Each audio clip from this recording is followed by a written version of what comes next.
name is Soumitra Dutta. I'm a professor and dean at the Saïd Business School at the University of Oxford. Innovation has been an important part of my research activities for several years. About 15 years ago, I created the Global Innovation Index.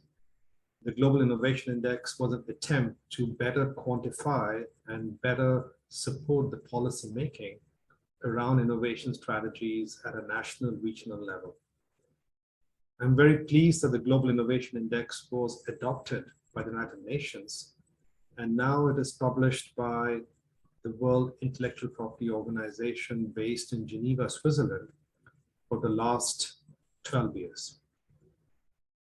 The Global Innovation Index today is used by more than 120 countries around the world, and it is an important part of the global analysis and policy setting in the domain of innovation. As part of the Global Innovation Index research, we have been looking at how innovation has changed given the crises that the world has seen over the last 2 decades. Certainly, the first important crisis was the global financial crisis in 2008-2009.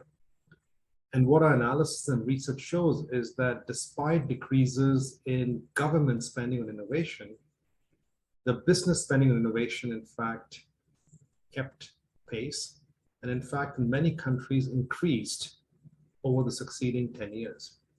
So if you look at the time period between 2009 and 2019, innovation expenditure globally increased much more at a faster pace than the rate of growth in the global GDP.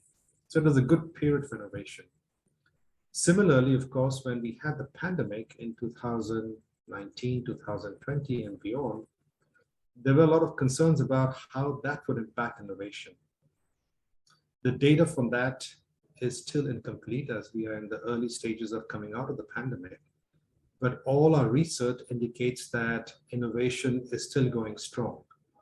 Yes, innovation is going stronger in some domains as compared to others, but on the whole, innovation is still very strong and actively supported in most parts of the world.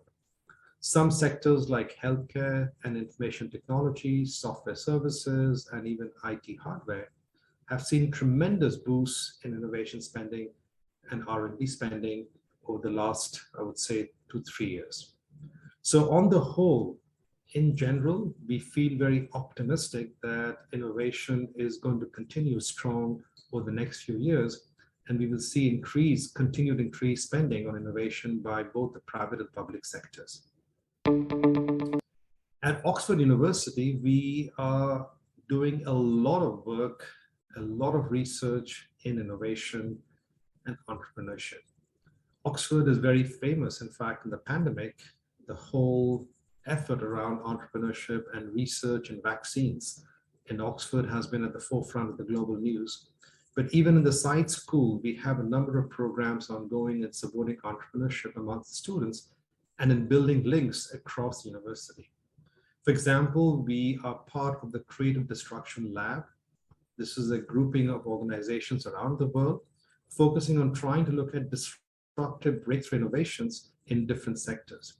So we, in fact, bring together interesting new disruptive startups, mentors from industry who really have a strong interest in mentoring these startups, and pull these people together with students who actually get a lot of experience in working with both disruptive startups and industry mentors. We, of course, support a number of entrepreneurship electives in the program, and a number of entrepreneurship programs help students take some of their own projects to fruition.